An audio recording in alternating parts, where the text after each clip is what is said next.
4. New people arriving on the ship. First part.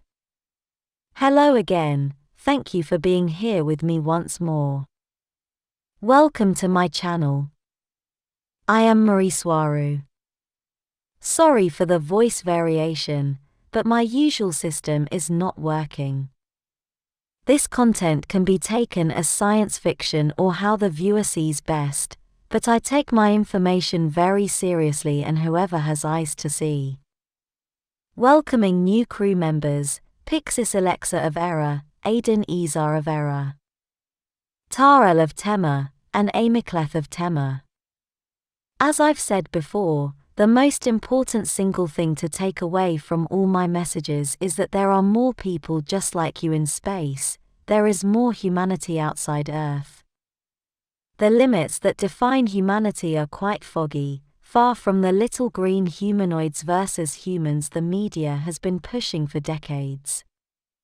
Some extraterrestrials are extremely different and alien in every possible way from humankind, while others like us here have a foot on each world, having been human, walking your streets, and non-human by birth outside Earth, and because of where we are now, in orbit, and mingling with creatures and races that are very different from us humans, and space humans, all of us part of the vast Lyrian family. 4 new people arrived here on the starship Toleka last night, 2 men and 2 women, which are 2 couples, meaning that they are in a relationship. They are between 20 and 24 years old, freshly out of the Space Academy in Tema, using the best translation possible for all those human-sounding words. The first interesting thing about them is that they have never been here on Earth's orbit, much less down there on the surface in any way, shape, or form.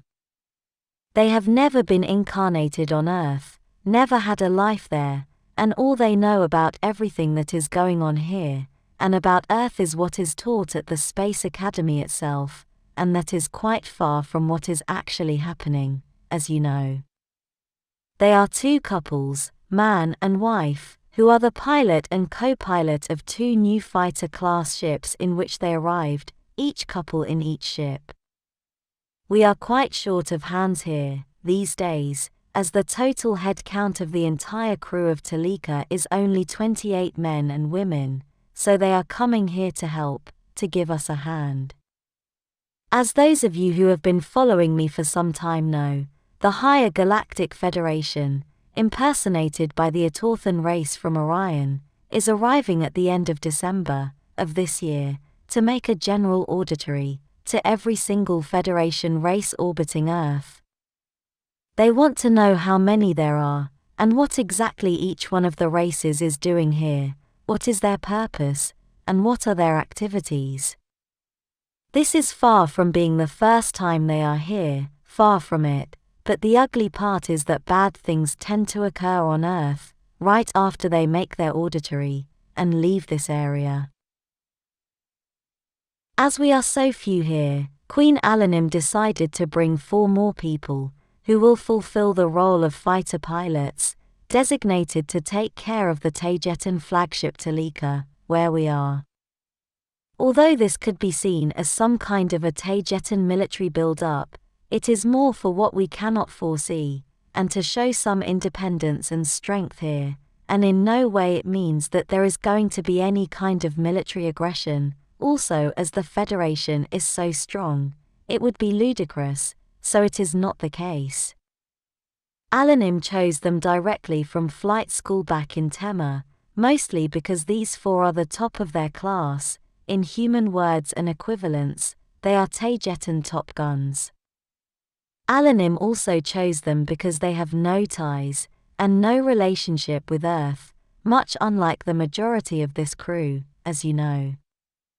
And she also chose them among many other good young pilots, because they are 2 couples, in a committed relationship, as this propitiates stability and focus in them, during their tour of service here in Earth's orbit.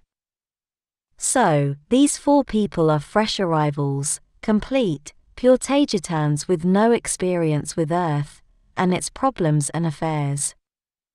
They don't need any such experience and knowledge about what is happening on and with Earth, because their role is to be interceptor fighter pilots and not experts in exopolitics and Earth politics. They will have to learn as we all go along. Yesterday, as they arrived last night, my Taygetan Team friends here suggested that it would be a good idea for me to interview them for my YouTube channel, because as they are new here, it would be interesting to hear about their ideas, reasons, and motivations to join the team here. So, I asked Queen Alanim for permission to do so, and she said yes, if I saw it as an interesting subject to share, and if it were appropriate for YouTube and all of you my viewers. But then Alanim turned to me and said, yes, interview them if you like, and if they want, but there is a little bit of a problem. They are pure Taygetans, young and fresh out of the academy, and neither of them speaks a word of any human language. So, I said, okay, so I talk to them in the Taygetan language, and then I translate it into English and Spanish. The problem with this is that Taygetan is not like any human language. See, it is not just verbal, it is verbal telepathic, which means that words and sentences are used as a carrier signal for a wider telepathic load, with a much wider meaning. This means that it is impossible to translate word for word into any human language, much unlike my interview with Ari, the Irma tiger who does speak 3 or 4 human languages, in his own feline way, of course, with pronunciation problems because his mouth and lips are different, yet, it is still understandable. So, this means that while I find a way around this problem, all I can do is describe their arrival, and narrate what they said in my own words, as best as possible, and using human language. Please remember that they have never been here, close to Earth, and everything is new to them. I find it extremely interesting to see their reactions as they go along discovering strange things and situations, or better said, strange things to them, common things to you and me. We all went to Toleka's main hangar when we got word that they were inbound and arriving. The main doors slid open, as 2 fighter-class brand-new starships came in one after the other, as they lowered their landing gears, and softly descended over Toleka's flight deck. As their engines slowed their whine and turned off, the frontal access ramps of both fighter ships opened, and a few seconds later, the 2 first came walking out to meet Alanim, Keela, Salaphile, and Eridania Helena, who is the ship's captain. The 4 new ones were all dressed in their black flight suits, full of emblems from the squadrons they were in, while in the academy. They were walking very martially, very correctly, following every arrival protocol in the book, one of them even wearing sunglasses to look more dashing. While they arrived perfectly dressed in flight uniforms and following every rule, on the other hand, Queen Alanim and company were all relaxed, wearing everyday clothes, as I've mentioned before, many of them of human origin. Alanim was wearing jeans and white tennis shoes, for example. When you are here, close to Earth, and looking at its entire society, you obviously get influenced by its culture, especially with its nice things, such as shoes, clothes, and jewelry, although the entire culture is flabbergasting, and simply amazing due to its richness of options and variants, but especially because of its heavy contrasts. They followed Alanim and company inside the ship, to Toleka's CIC safe room to be debriefed, and that's all I could see of them yesterday during their arrival. It was only today in the morning when I could meet and talk to them with the rest of the crew. While they were taken away to their debriefing, we noticed a Mogier bird inside the hangar, looking down at us from the overhead metallic catwalk. That bird shouldn't be here, it is dangerous, they are supposed to be confined in the central gardens only, we don't know how it got here. Funny enough, it shitted the front nose of one of the newly arrived fighter ships, with a white and grey, large humid bird poo. Mogier birds can't fly, they are quadrupeds with no wings, but they can climb, run and jump quite well, so many of us swiftly climbed the catwalks above and ran after the silly bird, who dashed away, climbing power duct pipes near the roof and other structures, while we frantically tried to catch it, while little Yazi Sophia laughed with all her might at the entire scene, while she held a toy stuffed rabbit in her arms. Today the rest of us met the new crew members in the dining room, during breakfast. And it is here where I start to observe and even record their reactions to unknown things and objects. After I made their acquaintance, I took my human cell phone and placed it on the table with its screen off, and I asked them if they had ever seen one of those. Aiden looked at it, and asked me if he could touch it. I answered yes, of course. He looked at it for a moment and he said that it was some sort of portable computer device. I said, very good, please make it work, go ahead, turn it on. Aiden placed the cell phone on the table again, the screen looking down and the camera lenses looking upwards, and then he talked to the device, instructing it to activate its hologram screen. It did not respond, it did nothing. I then took the device, turned the screen on, and showed it to Aiden and to the others, while they looked at it in amazement, not understanding that the little screen is all it has, as it is not equipped with a large hologram projector as they expected, because they thought the camera lenses were for that. They found it strange and primitive as you still have to touch it with your fingers, and not just talk or think to the device for it to work.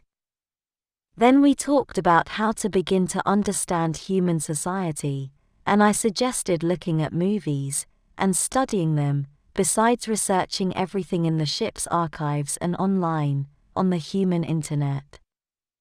But anyway, knowing what is going on Earth is not their role here, theirs is to be pilots, for fleet protection, although it is more of a capacity statement, rather than expecting any real trouble. I do worry a bit for them, although I know they will be just fine.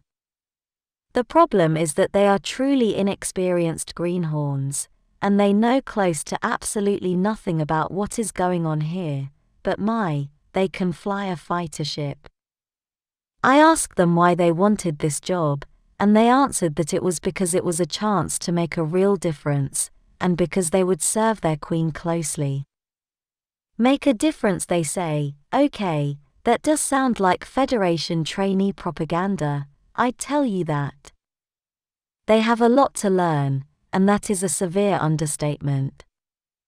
Now we will see how they react to their first human-made movie, which will probably be The Matrix from 1999. Let's see how they react and what they say. I'll keep you posted on new things about this. I think it will be very interesting to see how they react to everything human, and also to know more about their motivation and ideas that brought them here. For now, that will be all because this is so recent, I haven't seen them since breakfast.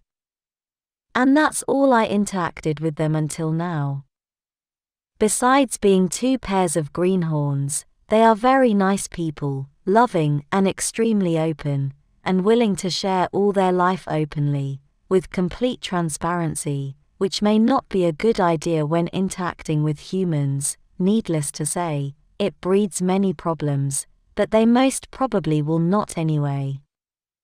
They are lovable, young innocent Taygetan Pleiadians, as I said here, they are two pairs of fluffy, innocent bunnies, trying to look tough in their military flight suits. We will take good care of them here, and we will guide them all along. They are great people and they will fit right in, they will be all right. Thank you for watching my video, and for liking and subscribing for more, I appreciate it a lot. And a special thank you to all of you for your kind donations, you have helped us a lot, And I mean a lot. All of you truly made a great difference, more than what you can imagine. Thank you from the bottom of my heart. If everything goes well, I will go back to my usual voice, if that system cooperates. Take care and be wise. Your friend, Mari Swaruu.